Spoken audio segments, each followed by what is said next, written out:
Oh, it started. Oh, I'm on. You're on. Yeah. Helps if I put my It does. It does help if you put it. Yeah. Oh, look at that! It's recording already. Oh. It started. Like I didn't tell it to do that. Yes, you did. I did not. You did it so that you could say I did wiggity, not. wiggity, wiggity, I whack. most certainly did not tell it to do that. No, it's wiggity wiggity wiggity whack. Wiggity wiggity wiggity whack. That's how we did it in the 90s. Oh, did you? Whilst we were wearing our pants backwards. Hardcore. And like You were the hardest, of course. I was pretty hard. Anyway, okay, so welcome back, everybody. That's a fun little lead in. Welcome back. So, we're on a special on the road version of Drive Home Reviews because we actually saw this film in Omaha a couple days ago, and we didn't get to the review for a number of reasons. Just we're road tripping, so we weren't quite sure of the terrain, so I didn't want to be talking to the camera whilst trying to hear the GPS. But I've been really excited to get to this one because it's a rarity. Something very rare happened as we went and saw this, quaint little movie. We were looking at films in the Omaha area, and there's not much out right now. Movie theaters are just opening up. The bigger pictures are still trying to find release dates. We already saw Cruella. We saw Cruella. You don't like scary movies. I'm not. Well, I've seen The Quiet Place. It's not bad. And I was not subjecting myself to the hitman's bodyguard's wife, cousin, uncle, third nephew. Anybody who's been watching this show for a while knows that movie nearly drove me insane. And luckily, Logan Lucky pulled me back. Logan Lucky. So we picked this one, going, oh, this looks cute, and this Ellen Burstyn. Yeah. And Margaret. Who else is in this? Jane. Oh, Jane Curtin. Yeah. James Caan, Christopher Lloyd. So, it seemed like a pretty respectful cast. You're like, okay, great. And what happened during the course of this movie? This one hated it. I hated so much. Hated it. And this is a really important moment. Because in all the films that we've watched together and all the films that we've reviewed together, I think you now hold the record for most co-hosts. I think you've passed Lindley. Oh gosh.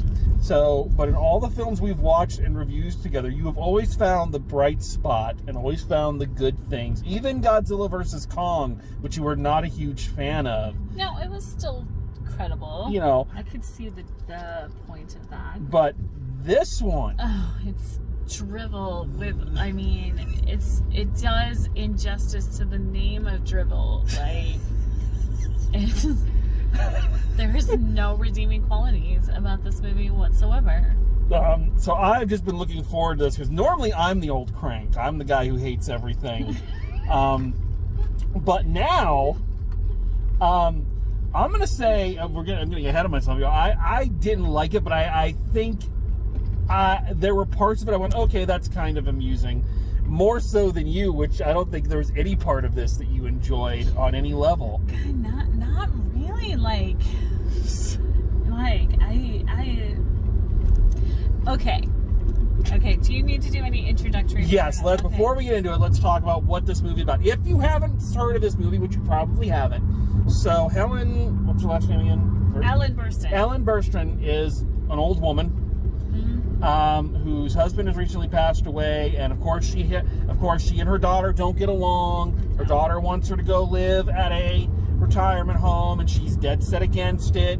And then there's a fire in her house, and she's kind of forced to go to this retirement home while repairs are being made. While she is in the retirement home, she runs across the queen bees of the title, which is Jane Curtin, and Margaret, and Loretta Devine.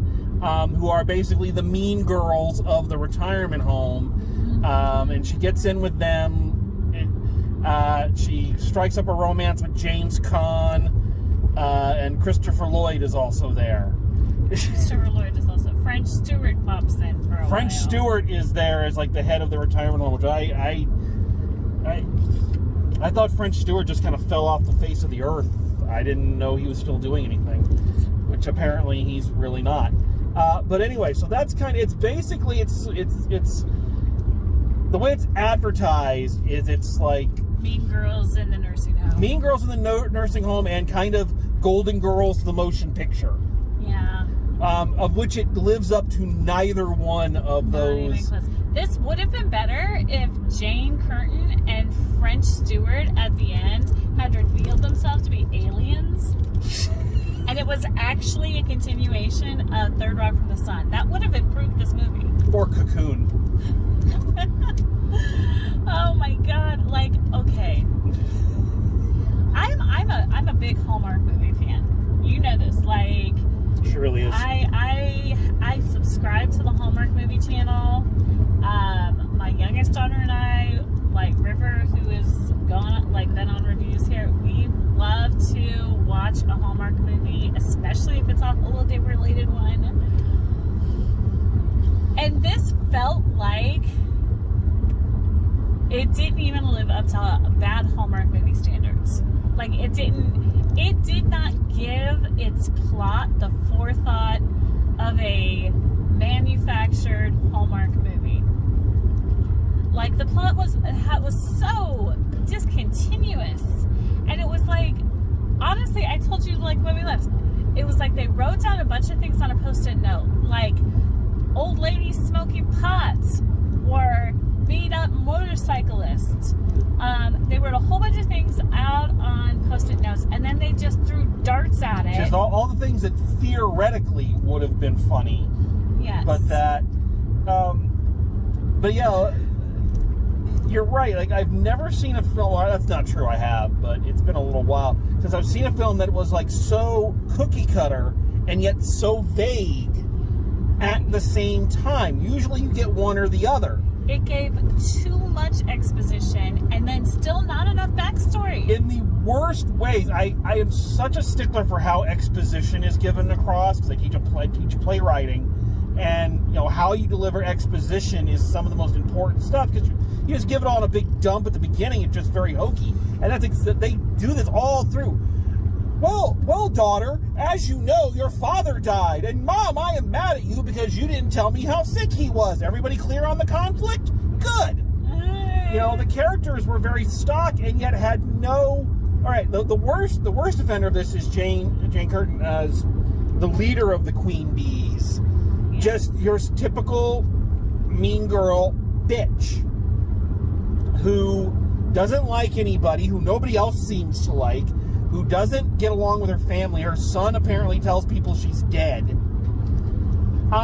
And we are never given any kind of information as to why this person is this pissed off. What happened? Why they're like that? Like, nothing. Why their kid hates them. You know, this is the kind of film that in a more stock plot. So it's stock in that you have your typical angry person, but it's vague in that in a normal movie you would have a monologue somewhere where somebody explains, well, you know, she was a drunk and she used to beat her kids, or you know, or something, or her son never forgave her for losing the family money, or they would normally have a monologue to explain this at some point. Never happens. Oh, and James Caan there's a whole she's all that 90s rom-com teen aspect to it. Like, where it turns out he was actually hired by French Stewart and Helen's daughter, played by Juliet from Lost. Yeah, Elizabeth Mitchell. You know, that he was actually hired by them to come to the retirement home and try to get Helen involved in the retirement home, and they end up falling in love. So yes, it's a very she's all that kind of plot. Which, if you want to do Mean Girls in a retirement home, do it. That's fine. I've heard of worse things to do a movie about. Yeah. But you need to go all the way with it. I've only seen bits of Mean Girls, but it like goes for broke. It's not mamby-pambying around. It's going. And there's continuity. They really also did a big disservice to Loretta Devine in here, which is probably the only truly likable character. Yes. With any kind of depth at all. And they like give her cancer and then never talk about it again. Never.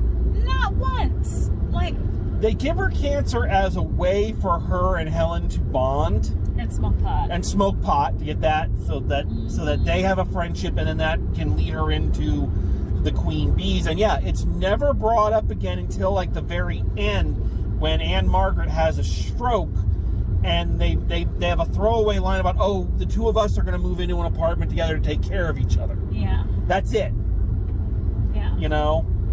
And then like Ellen Burstyn's character is supposed to be like have gone on all these marches and stuff when she was, you know, and be like this feminist character, and you just like her as a grown woman, you don't get any of that. She's so uptight, and yeah, she's so uptight and kind of set in her perfection. Oh my You know, gosh. she's smart because she only talks in quotes. Oh yeah. Because she and her grandson, which let's talk about Oedipus the grandson here. Okay, look, I understand having a close relationship with your grandparents. I get that.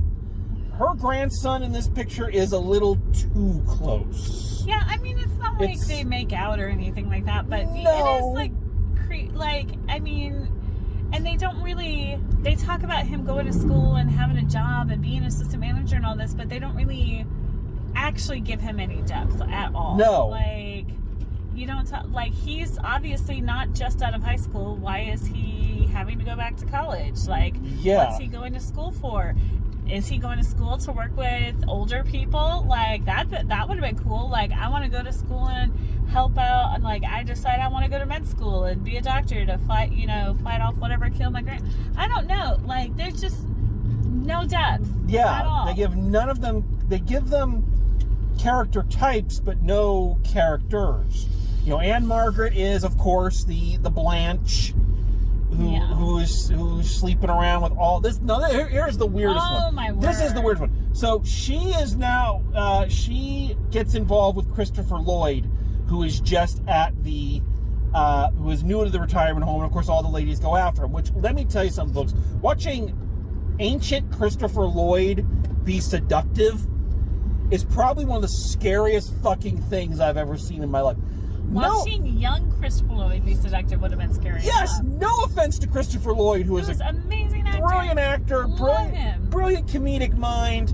Love him, love Christopher Lloyd, but he's not a sexy man. I do not want to see him licking his lips. Yeah, no. With a toupee on. Yes. So she's getting involved with him because he's the new guy. Because he's a new guy. But he's also involved with a bunch of other women. Yeah. And they hear that he's involved with a bunch of other women. They never say it, they hear that he's involved with a bunch of other women. So she goes to his room to confront him, and it turns out, you mentioned the Post-it notes. Oh my God. He's got Post-it notes all over the room because he's got some form of dementia. He can't remember things. And so that happens like literally 30, 45 minutes in, and that's the end of that arc. Now, this could have been set up as one of the most touching and heartbreaking reveals of the film. Yeah. Had they given it, one, any kind of forethought and any kind of build-up, and two, had it relate back to anyone's character. Now, they make the joke that Anne Margaret's character had like, what, 5 husbands or something like that? So if you make it part of her character arc that, you know, she's always liked being taken care of, and now she is going to finally grow up and take care of someone else who really needs it, fine. Character arc. Beautiful. Could have been a beautiful moment. None of that shit. It is like I say, it happened so early in the film. We barely know Anne Margaret's character at this point. We've only seen bits of Christopher Lloyd. And honestly, okay, the most infuriating part of this movie is that it's 2 hours long and you can't figure out what it is you just watched. There's no, I mean, it's 2 hours long, and I had a Tom Servo moment, like halfway through, you're just like, end, everything is resolved. And nothing is resolved. And yet things get resolved. Like, okay, so Jane Kurtz does a horrible thing. I forget exactly what the horrible thing was. I can't remember. She did a backstabbing bitch thing and made Helen mad, and then they are like immediately made up, like by the next scene. Anne Margaret has a stroke, and they're like, "Hi, we're friends again." Yeah. It's like, so. Well, how about at the end when Ellen Burstyn's like, I gotta get him back and see if he still wants to marry me. Not ever had there been any kind of marriage mentioned up to this point. No, James Caan never said, "Oh, hey, you want to get married?" There was like no proposal. It was like suddenly, yeah. No proposal. Yeah. So it's like there's a lot of setup and no payoff, or payoff and no setup. Yeah. But nothing in between. And I feel like it was an entire movie. Like I said, they threw the post-it notes, thought what would be funny with old people, and then they wanted to have this credit sequence at the end with old people's wedding pictures. Yeah. Like elderly people who had gotten married in their older age. You notice I didn't make a joke about how that's what our wedding pictures are going to look like. You did at the time. I did. You did when we were getting up and leaving. You did then. But yeah, it felt like they were like, okay, I want to have a movie. I want to have these people in it.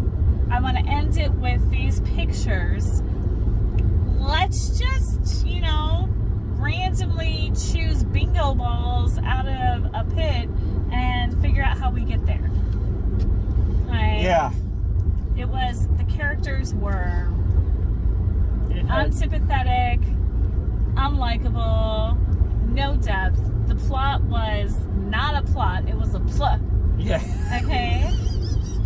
And I just, no. There was, I didn't even like the costuming. They had them all in these outfits that were just, awful.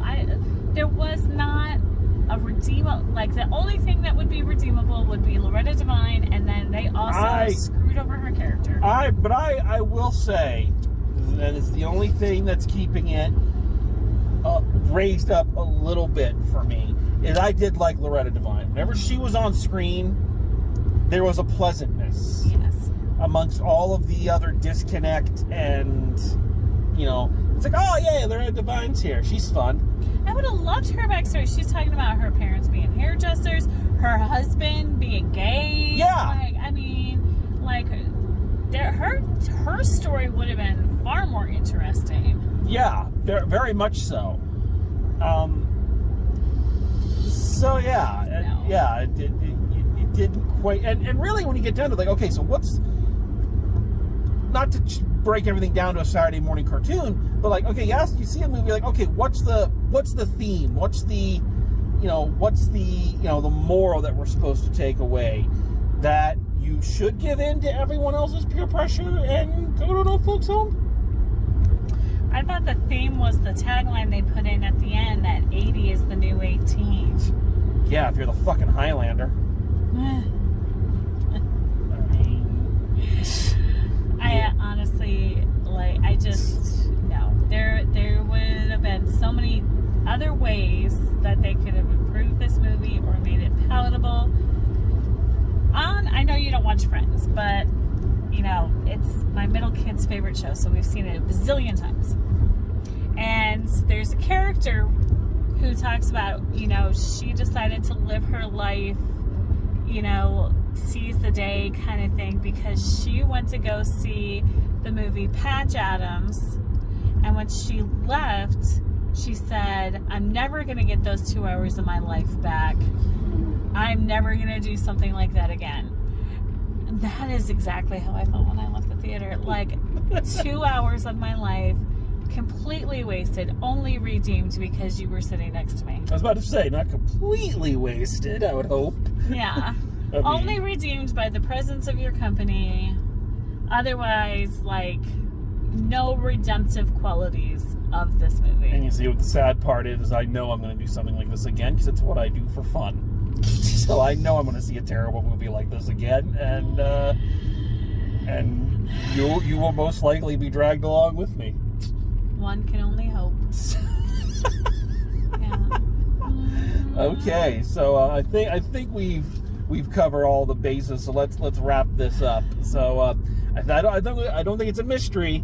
So summer school teacher, what is your grade for this one? I do not generally give this grade out, like, man, but there's no amount of makeup work that could fix this. This is an F. This is just a straight up F. F, and seriously F this movie.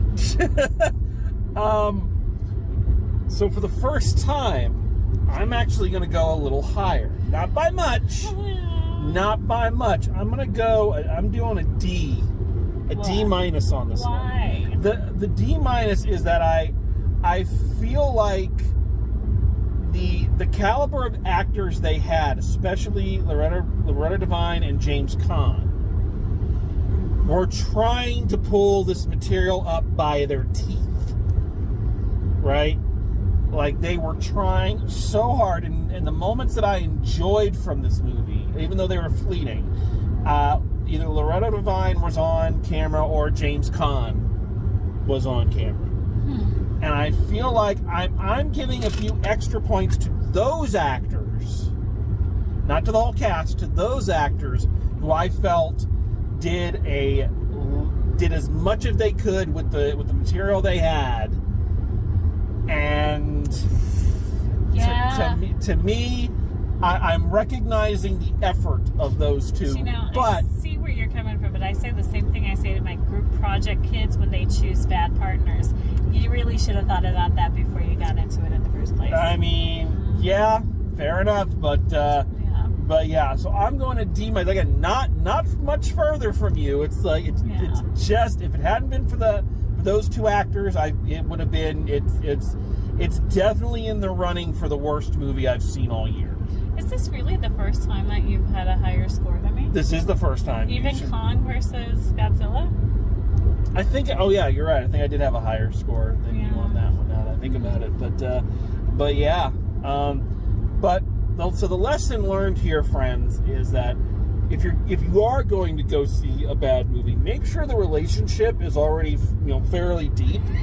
Because I don't know if she would have gone out with me again if this was like the first date that we've done. I think there would have she probably would have questioned it. You would have had to make out with me pretty well after that. Like, it would have had to be some A++ kissing going on. And luckily, I'm pretty good at that. So yes. Anyway, but you're on a road trip. You're doing an adventure. The movie theater was nice. It was very nice. The movie theater in Nebraska was really nice. So yeah.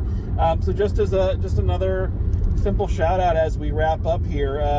Movie theaters are starting to open up. When you feel safe, when you feel ready, I urge you to please go back to the movies. They need you.